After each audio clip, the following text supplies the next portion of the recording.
terkait dengan teori of technology enabled crime, policing, ataupun terkait dengan kebijakan, ya, ataupun penegakan, dan juga terkait dengan keamanan. Oke, nah kita harus bicara dari sisi peningkatan ya yang terjadi terkait dengan pemahaman dan larangan ya dari penegakan hukum itu sendiri, kejahatan kemudian ternyata berubah menjadi kejahatan yang sifatnya adaptif yang lebih dipahami ya, di mana undang-undang membuat perilaku adaptif kriminal ya secara eksplisit dan ilegal itu telah mulai diberlakukan. Nah, proses perumusan dan pengesahan undang-undang dan peraturan kejahatan baru itu sesungguhnya ya meningkatkan kesadaran publik akan masalah kejahatan ini ya yang mengancam masyarakat. Dikombinasikan dengan perhatian media tentang masalah ini, perubahan sikap, perilaku ya muncul dengan cara mempercepat penangkapan dan pencegahan kejahatan adaptif. Akhirnya adaptasi hukum diadopsi dan disebarkan secara luas sebagai bentuk teknologi hukum sosial yang mengarah pada peningkatan penyelidikan dan penuntutan terkait dengan kejahatan-kejahatan yang muncul tadi ya, karena ada usaha-usaha untuk membuat blend ya atau menyelaraskan dengan perilaku-perilaku yang wajar. Ya, namun sesungguhnya itu adalah kejahatan. Kenapa? Karena dia merugikan orang lain, menciptakan kerusuhan, menciptakan konflik, menciptakan ketidakstabilan di masyarakat. Nah, kejahatan baru tersebut atau kejahatan adaptif dan kejahatan biasa itu muncul ya secara berurutan untuk membentuk gelombang kejahatan di teknologi.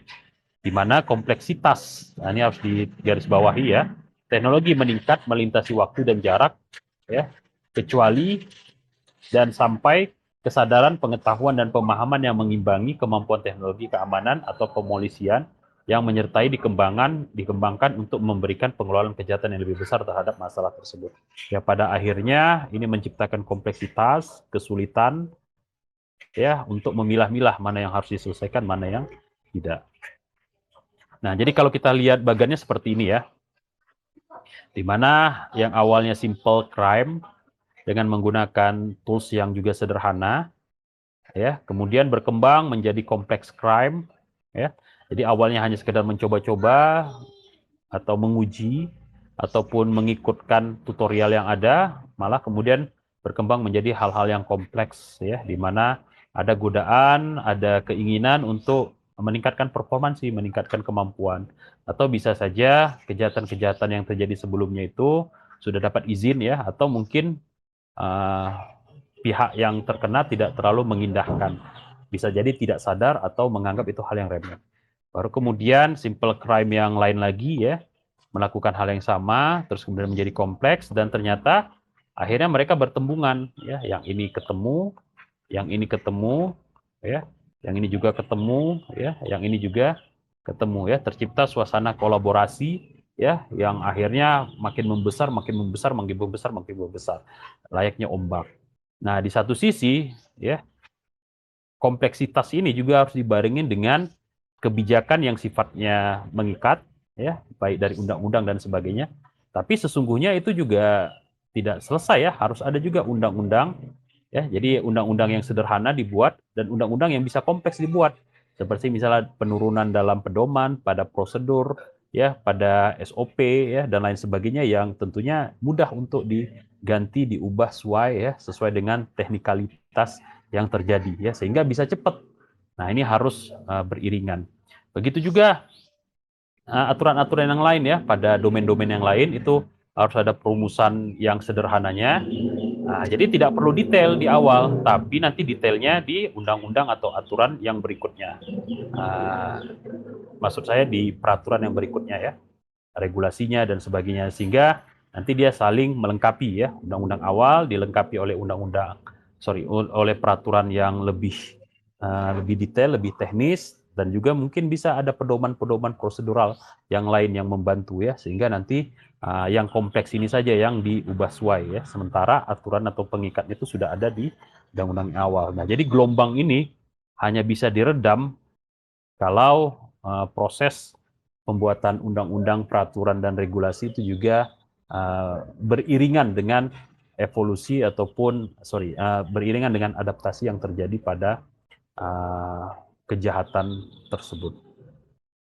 Oke, bisa kita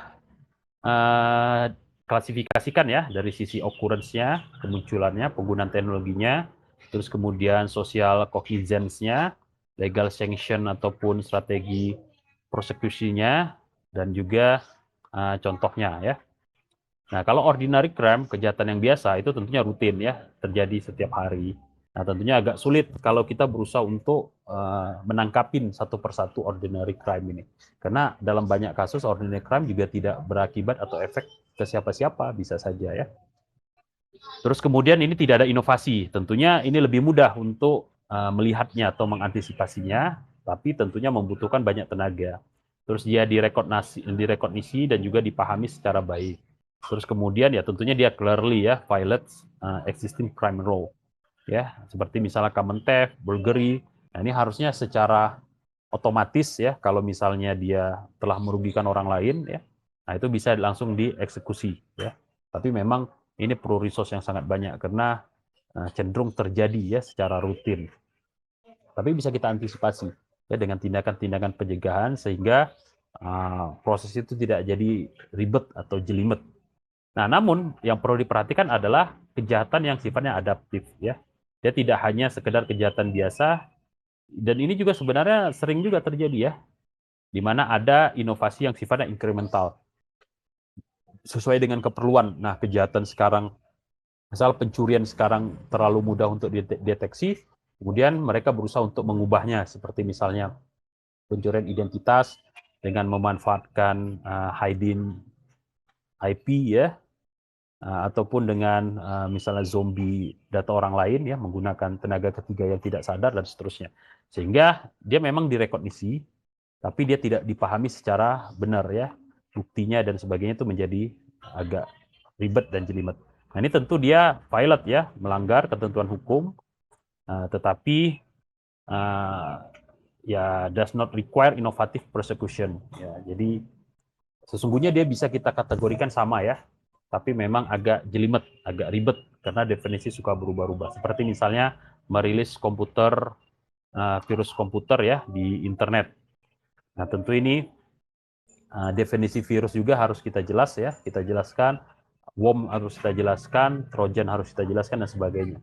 Karena sesungguhnya ada definisi-definisi ya, istilah-istilah yang seakan-akan sama padahal sebenarnya berbeda. Karena apa? Karena kompleksitas ataupun bahkan penyederhanaan yang terjadi pada operating system ataupun pada jaringan ataupun pada komputer tersebut. Nah, yang paling berat lagi adalah kejahatan baru ya yang muncul sebagai bagian dari adaptasi secara berkelanjutan ya. Dan ini memang jarang terjadi dan diciptakan oleh inovasi yang radikal dan tidak diketahui dan tidak dipahami. Nah, ini mau tidak mau ya, undang-undang harus mencegahnya. Kenapa? Karena efek yang ditimbulkan. Kalau yang pertama efeknya mungkin rendah ya, perorangan. Kalau yang kedua efeknya mungkin mengenai komunitas ya, terpengaruh. Kalau efeknya ini udah bisa satu negara gitu terpengaruh ya, teror walaupun mungkin dari sisi jumlah korban dan sebagainya mungkin tidak terlalu besar ya. Dibandingkan dengan akumulasi dari kejahatan-kejahatan yang ordinary. Tapi sesungguhnya efeknya atau implikasi yang ditimbulnya juga bahkan bisa berkali-kali lipat dibandingkan kejahatan yang sifatnya ordinary. Tapi apapun itu ceritanya, kita bukan ngomongin tentang jumlahnya ya, tapi kita ngomongin kejahatan itu. Bagaimana kita harusnya bersikap. Nah, ini violate ya existing law, tetapi sangat sulit ya untuk diprosekusi karena ada eksplisit overarching criminal offense di dalamnya.